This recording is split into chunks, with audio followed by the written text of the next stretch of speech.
大家好，嚟到 Katrina Low Party，今日會開咁多卡嘅。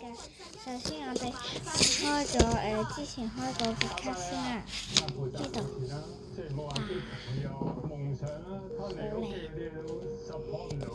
呢度好靚。之後咧反住咧咁樣樣嘅。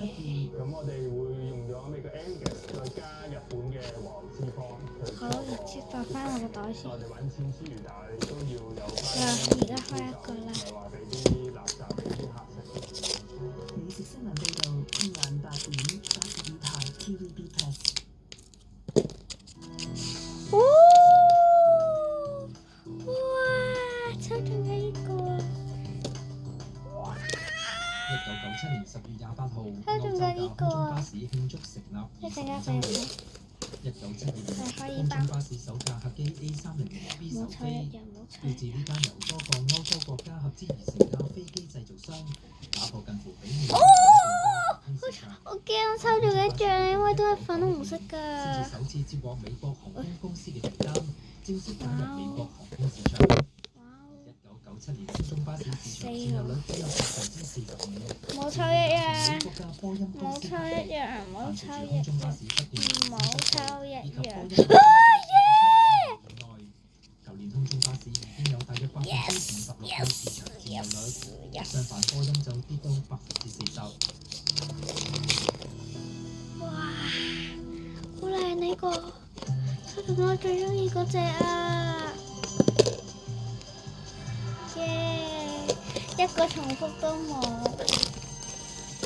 啦，仲有一包，忘記了它。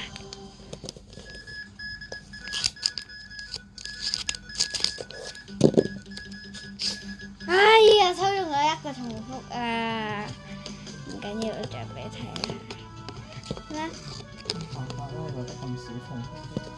唔緊要啦，即係個重複啦，唔係全部重複。好啦，你哋要就送俾你啦。嗱，砌個卡，哇哦，爆到冇。